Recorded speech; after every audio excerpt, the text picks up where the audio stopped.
আসলে এই ঘরে উচিত ছিল যেটা আপনার শ্যামাইয়ের গন্ধ অথবা পোলায়ের গন্ধ, পোলায়ের ঘিয়ের গন্ধ, সেখানে আমরা দেখতে পাচ্ছি কান্নার রোল। এবং সেখানে আসলে এই ধরনের একটি ঘটনা আমাদের কারোর জন্যই কাঙ্ক্ষিত নয়।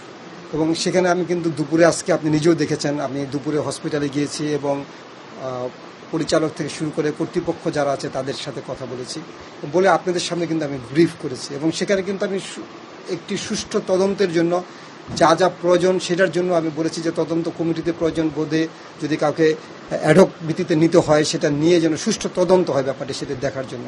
এবং আপনারা যখন প্রশ্ন করেছিলেন যে এখানে কি আসলে 6টি শিশু মারা গিয়েছেন বা কি হয়েছেন, সেটা যাই মানে সংখ্যাটা যাই হোক না কেন, সেটা হয়তো তদন্তের মাধ্যমে কিন্তু বের হবে। এবং আমি কিন্তু এখানে বলেছি যে সিসি ক্যামেরাটা জব্দ করার জন্য, এবং সেই সিসি ক্যামেরাতে পারবেন বা দেখতে পাবেন যে কয়টি শিশু ওই ওয়ার্ড থেকে বের হয়।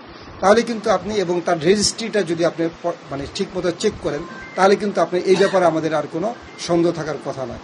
তবে আমি নাজমা বেগমের যে স্টেটমেন্টটা সেটি আপনারা শুনেছেন।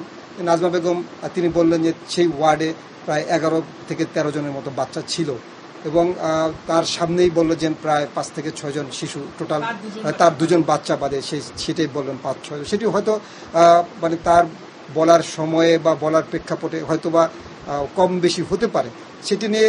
সুতরাং সেটি ব্যাপারে যেহেতু আমাদের এই আপনাদেরও একই কোশ্চেন এবং একই প্রশ্ন ছিল দুপুরে, সেটির সুষ্ঠু তদন্ত করার দায়িত্ব সরকারের, এবং সুষ্ঠু তদন্ত করার দায়িত্ব কিন্তু যে তদন্ত টিম গঠিত হয়েছে সে তদন্ত টিমের। এবং যারা এটি সিলগালা করেছেন এবং তাদের কিন্তু বের করা উচিত যে কী কারণে ওখান থেকে এই গ্যাস লিক হলো, বা কী কারণে অ্যাকচুয়ালি এখানে কোনো অন্য ধরনের কোনো ঘটনা আছে কি না, সেই ঘটনাটি সুষ্ঠু তদন্তের মাধ্যমে সেটি বের করা উচিত। কারণ যে কোনো ঘটনাই ঘটতে পারে, কারণ এখানে আপনি স্পষ্ট বোঝা যাচ্ছে যে একটি কোনো যে ধরনের বিষক্রিয়াই হোক না কেন, কারণ একটি বাচ্চা সায়ানোস ডেভেলপ হয়েছে, তার নীল রং হয়ে গিয়েছে, এবং সেটি বাচ্চার মায়ের কোলে যখন ছিল সেই সময় কিন্তু নীল রং হয়েছিল, বাবার কথা থেকে আমরা সেটি দেখতে পাচ্ছি।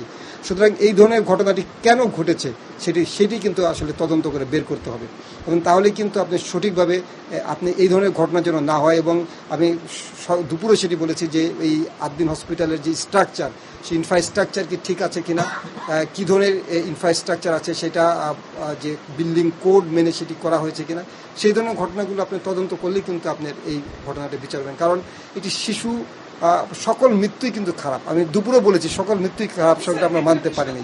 একটা গরমিল সংখ্যা, যারা হাসপাতাল কর্তৃপক্ষ যে সংখ্যাটি বলছেন এবং যারা ভুক্তভোগী তাদের কাছ থেকে আমরা হয়তোবা সেই সংখ্যাটা নিয়ে একটু দ্বিমত পোষণ করছেন তারা, বা তিনিও কিন্তু বললেন যে কতজনে মারা গেছেন। তবে ওখানে তাদের হিসাব মতে সেই সংখ্যাটা, বেবির সংখ্যাটা কিন্তু আরও অনেক বেশি ছিল।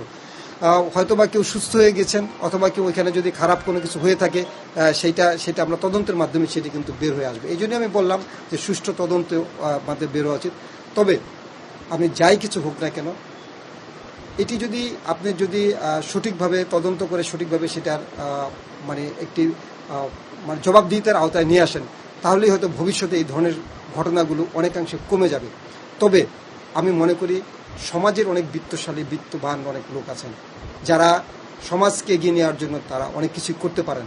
আমার মতে নাজমা বেগমের মতো যারা অনেক পরিবারই আছেন যাদের আজকে এই ঘটনাগুলো ঘটেছে, তাদের পাশে আমাদের সকলেরই উচিত, সকল দল মত নির্বিশেষে সকলেরই এগিয়ে আসা উচিত বলে আমি মনে করি।